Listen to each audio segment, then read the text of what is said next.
Bueno, pues Pelafustanes, estoy aquí con una de las máximas, bueno, la máxima figura del Atlas y me parece que de la Liga Mexicana, uno de los porteros históricos, y eso que en México han venido porteros foráneos y hemos tenido porteros nacionales importantes. Camilo, muchísimas gracias por la posibilidad, ¿no? Muchas gracias por perder tu tiempo aquí conmigo un rato. Muchas gracias. ¿Cómo estás? Luis, a ti, muchas gracias por tu invitación y un placer estar acá contigo. Oye, bueno, vamos a platicar, para adelante, para atrás, para adelante, hay clásico y demás, pero bueno, me gustaría ir mucho más atrás. ¿Cómo Camilo se empieza a vincular al fútbol? O sea, como chavito, ¿por qué escogiste el tema de, pues me gusta el fútbol y no el tenis o el fútbol americano, el voleibol, el básquetbol?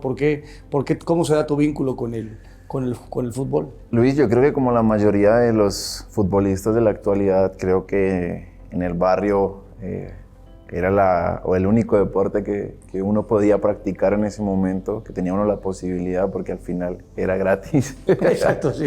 Era gratis, entonces empecé ahí en el barrio, de jugador de campo empecé. En la escuela donde yo estaba, en la escuela de educación, también era jugador de campo, y un día, ya avanzada la edad, digo, 10, 11 años, un profesor de educación física me dice, no, pues ponte en el arco. ¿Jugaba, o sea, en el campo, en qué posición jugabas? Yo era delantero, o sea, intentaba ser delantero. Como Jorgito Campos, mira nada más, cabrón. Y este güey te dijo, vente para atrás, que vas a tener más chance aquí de portero. Sí, porque en ese momento, pues, de mi niñez tenía algo de sobrepeso. Sí, ya hice mi tarea, amigo, que tu hermano te decía el gordo, ¿no? Sí. O sea, que Mi apodo siempre, digamos que de las fuerzas básicas o de la escuela donde yo crecí, fue gordo. Aún mis compañeros de mis primeros años de jugador profesional se quedaron con ese apodo, me quedé con el gordo. Entonces ahí arranqué, me dijeron, no, pues para atrás, y ahí arranqué. Y de ahí fue. ¿Quién podría ser? O sea, ya tú en la posición esta de portero, ¿en quién te fijabas? ¿Quién era tu ídolo? Que decías, este es el portero que me gustaría ser. ¿Quién fue tu ídolo, tu referencia, digamos, como portero?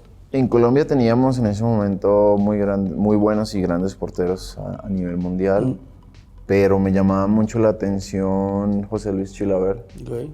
¿Te gustaba esta parte de su personalidad? Sí, aparte tú eres un tipo, daría la impresión que es totalmente lo contrario, o sea, mucho más, digo, no te conozco en el 1-1, el entrenamiento, del partido, pero a la distancia daría la impresión que eres un tipo como mucho más calmo que sin duda. Sin duda. Me parecía pero te gustaba mucho. Sí, porque era un portero grande que tenía una contextura muy parecida a la que yo quizás en ese momento. Y me gustaba mucho su outfit del momento, de la época. Él tenía un bulldog inglés en su jersey. Y me empezó a llamar la atención y con el tiempo veía que pateaba tiros libres, hacía goles, su personalidad un poco difícil en el ambiente del fútbol. Y los arqueros colombianos de la época como Miguel, Farid, Oscar, el mismo René. Creo que eran íconos para nosotros de niños y crecimos viéndolos, sus grandes actuaciones por el mundo. ¿Por qué el portero colombiano es tan bueno? O sea, porque podemos pensar, los brasileños te regalan, ¿no?, delanteros. En términos general, hay muy buenos porteros en Brasil también, y en Colombia hay grandísimos jugadores en todas las posiciones, pero hay muchos buenos porteros, o ha habido muy buenos porteros. ¿Por qué el portero colombiano es tan bueno a nivel mundial? O sea, ¿cuál será la explicación? Yo creo que es naturaleza. Siento que es una posición que viene innata en el ser humano y en la persona que pueda llegar a lograr desarrollar esas capacidades que Dios te dio.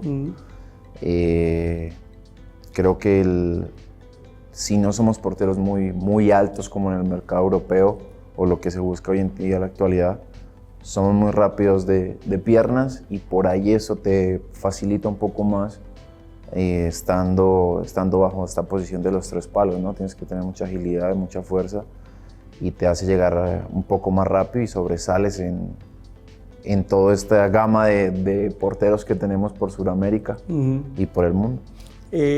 ¿Cómo se da ya tu llegada, digamos, al fútbol profesional? Ya platicaste esa parte de chavo, yo era delantero, voy de portero, pim pum pam, vas caminando y cómo llegas a las puertas, digamos, del profesionalismo en Colombia. En mi niñez estuve vinculado a una escuela de formación deportiva y esta tenía una participación en un torneo recreativo que es muy famoso en la ciudad de Bogotá. Es un torneo de barrio donde van exjugadores o jugadores profesionales que no tuvieron en su momento en toda la temporada muchos minutos y les daban la oportunidad de por ahí jugar o estar un poquito más en ritmo para arrancar las pretemporadas en enero. Este torneo se jugaba en diciembre, tocaba jugar un 25 de diciembre y un 1 de enero. Sí, feliz Navidad. Ya te podrías imaginar cómo sería un torneo aficionado, un 25 de diciembre y un 1 de enero. Siendo colombianos, Doc, son salerosísimos, pues bueno, todavía más. Y ahí se me da la oportunidad de jugar un par de partidos muy joven, creo que con 14, 15 años, en un torneo donde la categoría es libre. Y con la bendición de que tuve un par de partidos muy buenos y justamente estaba en ese momento el presidente de un club de profesional, que era de Independiente Santa Fe, y le hace la invitación al que era el director de la escuela de formación que me prestara un año con una opción de compra para ir en ese momento, torneo de reservas. Y me vinculan el siguiente año a un equipo profesional, a la reserva, o en Colombia lo llamábamos como la primera C, que era como la tercera categoría. Entonces ahí hago mi proceso como de la reserva, un año duro ahí y al final de temporada viene un entrenador y me dice que me invita al plantel profesional, pero con condiciones. ¿Y qué eran las condiciones? Las condiciones era que tenía que bajar 15 kilos. Tenías que bajar 15 kilos. Sí. ¿Cuánto pesabas en ese entonces? Yo creo que alcancé a tocar los 100 kilos, 98, Órale. 100 kilos en ese momento, aún siendo jugador de un plantel profesional. ¿Y qué, te pusiste a dieta cabrón? Y entonces dejaste de comer. No, era... Pero digo, porque bajar 15 tienes un tipo bastante alto, no es que midas 1,10 m, es un tipo alto y tal, pero igual bajar 15 kilos estaba bravo, ¿no? Y te dijo, ¿en tanto tiempo tienes que bajarlos o qué? En el principio de la pretemporada tenía que hacer trabajo antes, durante y después de la práctica. Prácticamente un preparador físico en conjunto con un compañero que también tenía problemas de peso. Hacíamos trabajo extra y una vez que me puse, digamos, en un peso adecuado, él me empezó a involucrar en el plantel profesional, en los trabajos, y ahí poco a poco fui involucrándome en el plantel profesional y siendo una opción para el entrenador. ¿A qué edad debutaste? Debuto, recién cumplo mis 18 años. O sea, muy chavito, 18 años. Sí, la verdad que en Colombia encontrar debuts de porteros jóvenes era difícil en ese momento. Nos ayudaba también mucho la normatividad de la liga en ese momento, que te permitía tener, por llevar un menor de cierta edad, te daba la oportunidad de llevar un jugador de más experiencia al banco. Entonces la mayoría de equipos pues optaban por tener un menor en el banco y así te podías llevar otro jugador de experiencia en el banco. Y se da la oportunidad de debutar en un partido donde expulsan al portero y me toca entrar y tengo la bendición de poder ganar el juego 2-1 y ahí arrancó mi carrera profesional. ¿Cómo te sentiste ese día? O sea, ¿estabas nervioso, estabas cagado, estabas en control? Porque aparte es la posición más jodida del fútbol, está clarísimo, ¿no? Si el delantero falla, pues no pasa nada, si el portero falla, todos lo matan. ¿Cómo fue ese día? O sea, llévanos ahí el estilo, lo expulsan a este güey, vas adentro, ¿cómo lo viviste? No, eso es como cuando vas en un avión, hay turbulencia y dices, hasta aquí fue. Creo que es una sensación muy linda, pero a la vez de mucho nervio. Yo creo que no hay un debut, que una persona que haya podido disfrutar un debut, no sé si exista, porque es de máxima tensión, máximos nervios, y ya ves que cuando entra un portero sin calentar ni nada, te empiezan a patear desde la mitad de la cancha. Utilero, claro, sí. Y bueno, con la bendición de que esos remates, pues alcancé a llegar. Y ahora, ¿dónde estabas? Exactamente, y llegué, ganamos el juego y ahí muy feliz de poder haber he logrado mi debut en el equipo donde primero yo era hincha y segundo pues era de mi ciudad. Viene luego Atlético Nacional, y si me equivoco me corriges, fuiste a Argentinos Juniors, luego Deportivo Cali, ¿no? Regresaste a Nacional, a Cali, hasta que viniste acá a Atlas. ¿Cómo fue, digamos, ese periplo, ¿no? Tanto en Colombia como en el fútbol argentino y hasta que ya vienes para acá a Atlas? Luis, creo que ha sido una de las experiencias más grandes y más bonitas de mi vida en el momento que salgo del club donde hice mi debut y me dio la oportunidad de conocerme a nivel nacional y a nivel internacional. Llevaba casi 7, 8 años en la institución, habíamos logrado algo muy importante que era una sequía de 37 años sin salir campeón. Y a mis, si no estoy mal, 22, 23 años, 24, no me acuerdo bien, porque eso fue en el 2012. Pudimos de la mano de un grupo, de una camada de jóvenes y de jugadores experimentados salir campeón después de 37 años que se había hecho esquivo en el club. Y conseguimos ahí varios títulos y se me da la oportunidad de ir a Atlético Nacional con el profesor Osorio. Ah, con el profesor Osorio. Sí. Y tenés que estudiar física cuántica para entenderle, cabrón. ¿No? Una dama de tipo, pero decía, no me jodas, el cuadrante 17. Yo, hijo, los ponía a parir, a los que no éramos sus entrenados. Imagínate a ustedes que los dirigían. Entonces llegas con el profesor. Llego con el profesorio. Fue una llegada un poco turbulenta. Por situaciones que se dieron en el traspaso. Okay. Y donde viví una etapa donde la vida me dio un golpe fuerte y me tocó reinventarme. Tenía en ese momento a Franco Armani como compañero. Éramos 4 porteros clase A, o sea, de nivel. Seleccionados, había un portero seleccionado también y fue una etapa muy, muy difícil, pero linda. La competencia estaba bravísima. La parte de la competencia, tuve un ambiente, por lo que te había dicho, difícil porque mi llegada a Atlético Nacional no fue de la mejor manera. Okay.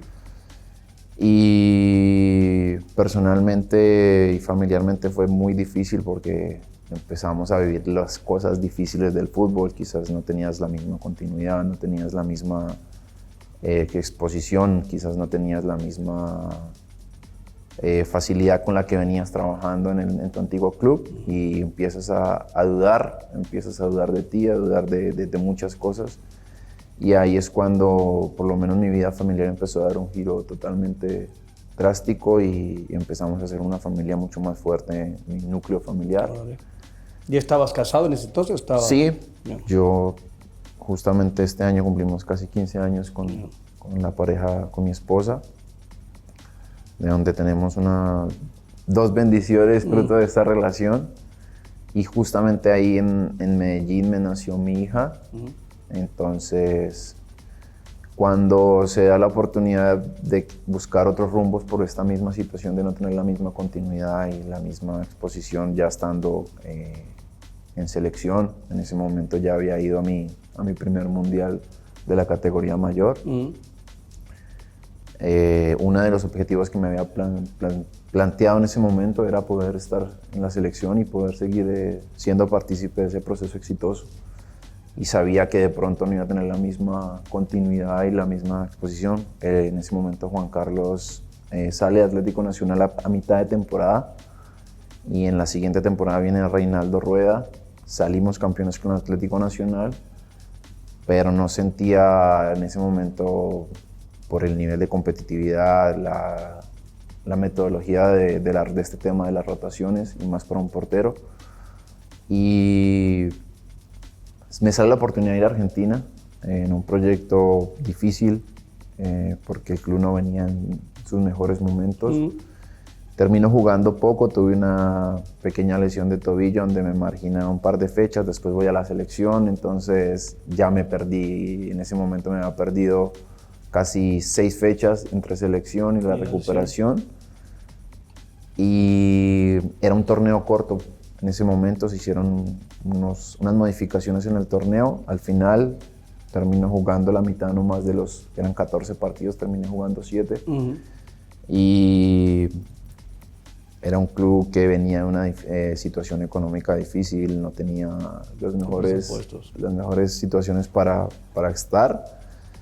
Y al final terminamos el contrato anticipadamente y tomó la decisión de volver a Colombia. En ese momento tenía un compañero de selección que era Mario Alberto Yepes. Me conocía muy bien desde que yo había estado en proceso de selección. Habíamos sido compañeros en el Mundial, todo, en el proceso de eliminatorias. Y él agarra como entrenador el Deportivo Cali, me hace una invitación al proyecto de él. Él desde un principio fue muy claro conmigo, dijo: yo no te puedo asegurar una titularidad, vienes acá a pelear y por más de que no hayamos podido compartir plantel, lo que sea, las reglas son las reglas y estas. Me habló con mucha claridad y yo acepté la invitación y le dije claro que sí. Es un club donde la verdad que ha sido las mejores etapas que he podido vivir en mi vida. Y se me da una situación ese año, arranco esperando mi lugar, se me da la oportunidad muy rápido, justamente contra Atlético Nacional. Yo voy a préstamo y se me da la oportunidad a las 2 fechas de yo llegar. Y con Atlético Nacional pues tengo un partido de esos, de los inolvidables. Y terminé jugando todo el año. Al final no se hace uso de la opción de compra. Y tengo que regresar a Nacional. Perdí la final, perdimos la final del torneo, Cali Atlético Nacional. Y tengo que regresar a Nacional esos 6 meses, donde me tocó compartir con Juan Manuel Lillo. ¿Qué tal este personaje? Un filósofo, ideólogo fantástico, ¿no? Mira que es un excelente tipo, es un tipo... Primero, creo que es una mente adelantada en el tiempo en cuanto al tema de la posesión, la posición sobre el fútbol, buscar la superioridad. Es un tipo que le obsesiona atacar, es un tipo... Bueno, hoy en día está con Pep. Sí, claro, sí. Bueno, estuvieron en Dorados y tal, pero... Estuvieron juntos y tuve el placer y la oportunidad de compartir con él, un tipo basado primero en la esencia del ser humano, en las necesidades y las obligaciones que tenemos que tener. No solo en lo deportivo, sino como seres humanos.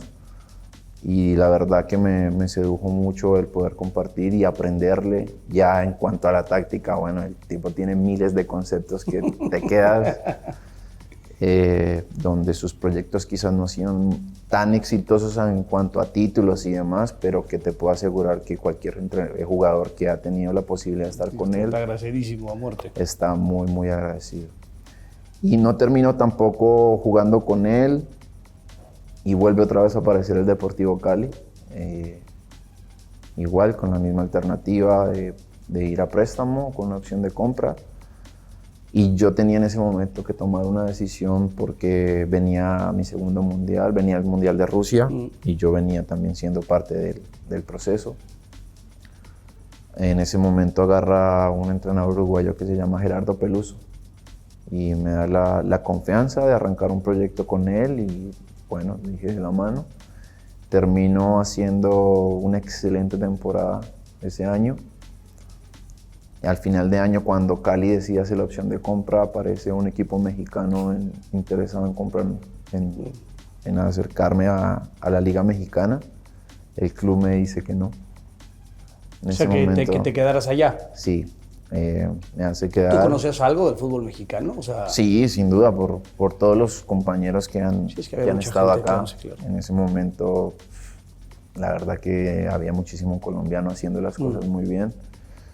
Y te decían, o sea, ven para allá. Sí, en ese momento la opción que tuve de venir a México fue de Querétaro. Primero a Querétaro. Cuando creo que Thiago va a Brasil. Y al final los clubes no se ponen de acuerdo, no se llegó a ninguna negociación entre ellos y me quedo 6 meses más. Y a mitad del 2019 es cuando viene Atlas, al club le suena la idea, a mí me seduce la idea y acá estamos. Oye, en esta parte de estas idas y venidas, ya estabas para salir un poco de clubes, ahorita hablamos del Atlas y tal, selección Colombia, ¿no? 2 copas del mundo. Yo tuve la fortuna de enfrentar en los 90s a esta fantástica generación, ¿no? Que pero que hoy daría la impresión de que esta nueva generación, que está encabezado por varios de ustedes, tú uno de los jefes y tal, porque es una mezcla fantástica de gente experimentada y de gente joven que está en los mejores clubes del mundo, ¿no? Se está acercando a esa generación dorada de los 90, esta nueva generación. Han estado ya muy cercanos, ¿no? Subcampeón de la Copa América, viene de eliminatorias, o sea, el equipo otra vez a la distancia, ¿no? Yo no conozco la interna, pues ya jugar contra Colombia ya no es cualquier cosa, o sea, hay que ganarle a Colombia, ¿no? ¿Cómo está esta generación? Y estoy cierto que seguramente siempre hay una referencia con esa fantástica generación de los 90, ¿no? Sí, para mí es relativo porque las comparaciones a veces son basadas en las conclusiones. O sea, si miramos las generaciones del 90 y las de ahora, pues no ganamos títulos como tal. Cual. Entonces sí, son basadas en resultados. Entonces para mí es relativo una comparación.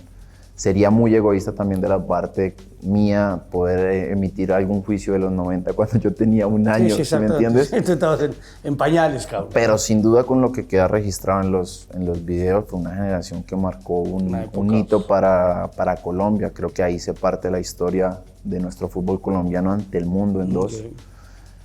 Y después me toca compartir, después de eso creo que hubo un proceso o un tiempo como de transición de generación, donde ya salen toda esta generación del 90 y empieza a haber un recambio generacional donde quizás no pudimos encontrar o engranar un grupo que nos siguiera representando en los mundiales, estar presente en los mundiales, disputar Copas Américas en los lugares de arriba, hasta que llega creo que José. Creo que José del fútbol colombiano hay un antes y un después de que él llega. También. Él nos llega y prácticamente que nos cambia el chip. ¿Qué hace? Porque aparte es argentino y ahorita platicamos de que tienen actualmente, que es argentino también.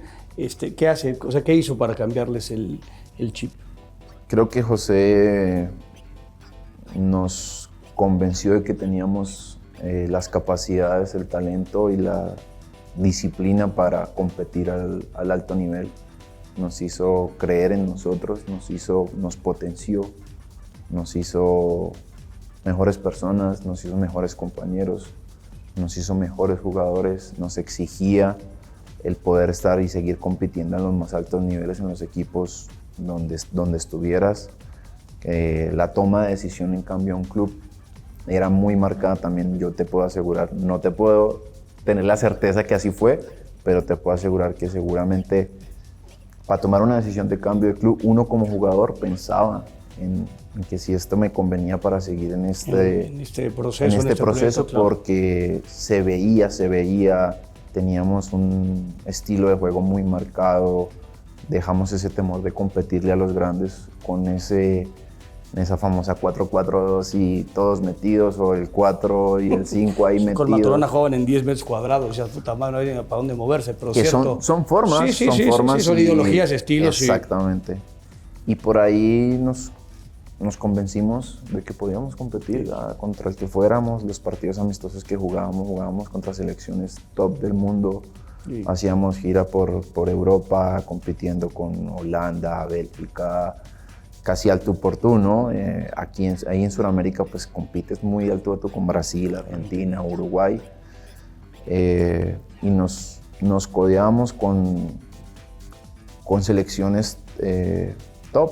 Entonces, cuando competíamos sentíamos que podíamos tener la oportunidad de ganar, teníamos ese convencimiento de que lo íbamos a hacer. Clasificamos al Mundial después de 16 años y tenemos una Copa del Mundo del 2014 que ha sido histórica para nosotros, que al final nos deja fuera Brasil por este famoso gol de Yepes.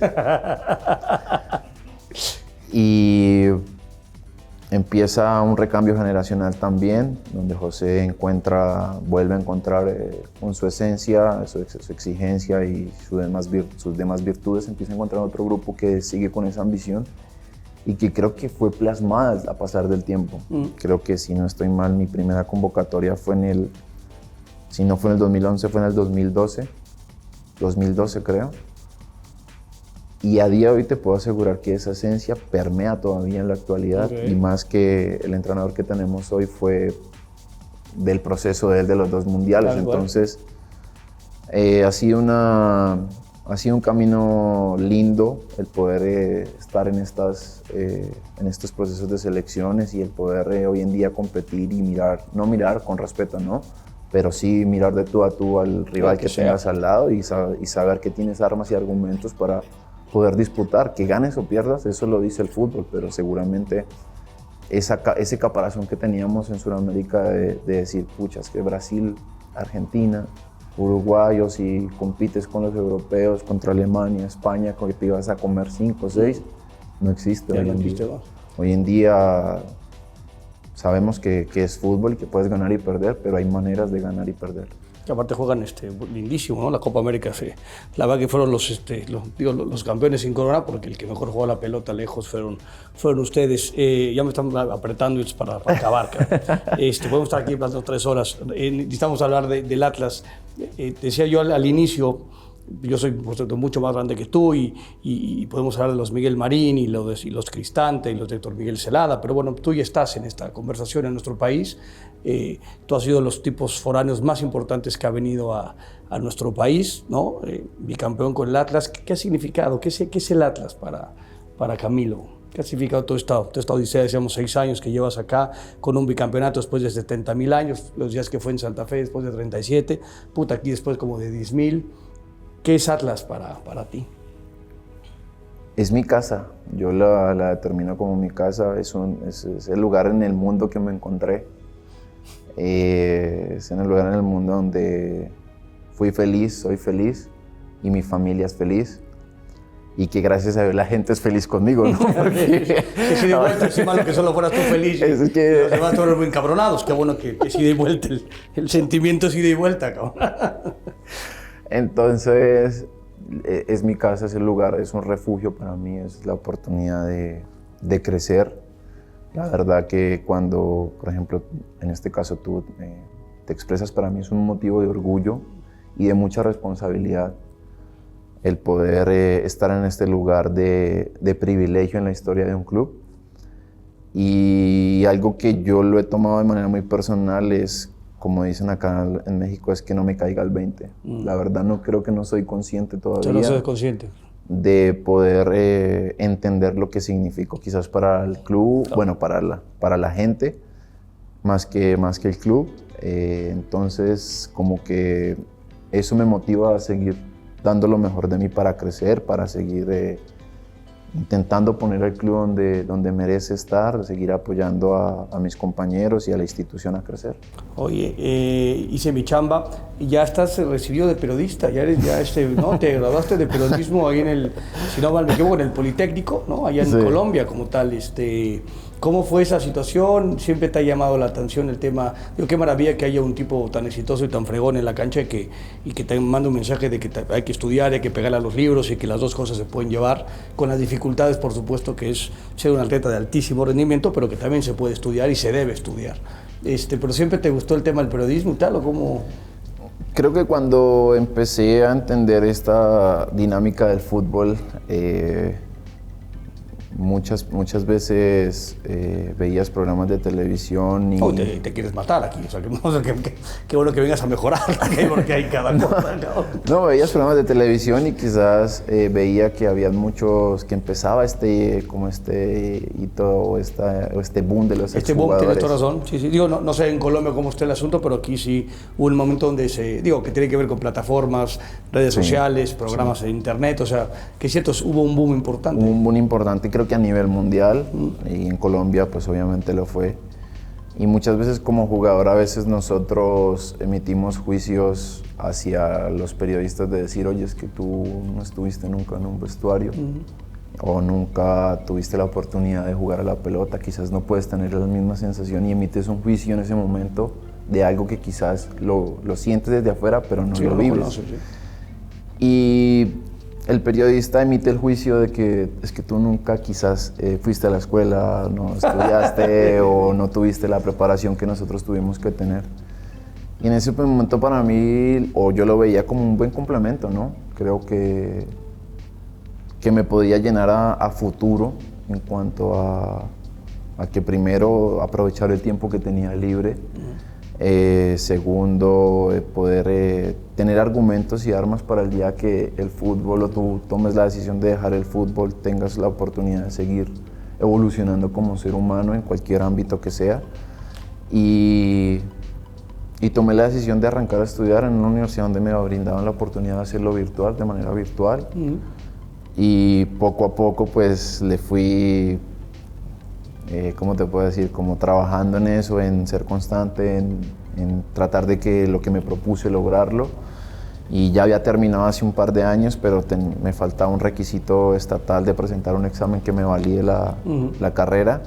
Y bueno, este año pues tuve la oportunidad de hacerlo y pues me recibí este año. ¿Y tu padre fue el que fue y dijo, pues el diploma es de mi hijo, no está mi hijo, pero que fue tu padre ahí, ¿no? Agarrarla. Sí, la verdad que fue un momento muy lindo para él por recibir ese reconocimiento, más que todo por lo que fue la carrera de universidad, sino como la gente lo tomó como un reconocimiento hacia mi carrera y pues obviamente mi papá, al ser parte de mi carrera, pues fue un momento muy lindo para que él presumir a su hijo como tal. Ahora sí te juro por Dios, por mis hijos, que tengo 4, aunque esa es la última. Me has hablado de varios entrenadores y me has hablado de tipos bien padres que has tenido como entrenador. ¿Cómo fue Diego Cocca, que es otro que también pasa a la historia por haber conseguido un bicampeonato con Atlas? ¿Cómo fue Diego Cocca? ¿Cómo es como entrenador? ¿Cómo fue esa experiencia con él? Creo que fueron años pues imborrables para todos los que vivimos en ese momento. Diego fue una persona muy exigente que nos vino a cambiar el chip, a cambiar esa mentalidad y ese sistema que se venía como repitiendo temporada tras temporada. Un tipo muy exigente, muy profesional, de estos tipos que te encuentras que no son testarudos, pero tienen muy claro su proceso y su lineamiento, y con base en eso pues empezamos a creer, empezamos a competir. Como yo te decía ahorita con la selección, creo que también nos pasó. Ya en ese momento nos poníamos en la cancha, ya no era más el Atlitas o el Atlas que no ha ganado un título en 70 años, sino éramos el Atlas que quería quedar en la historia. Y nos imprimió eso.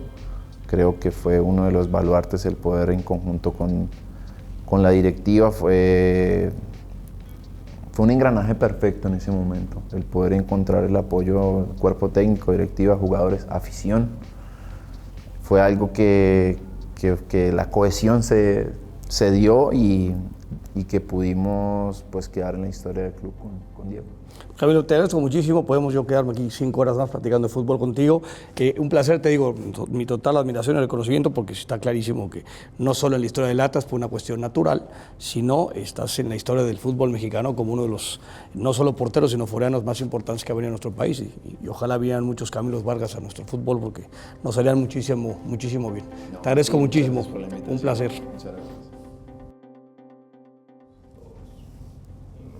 Corto.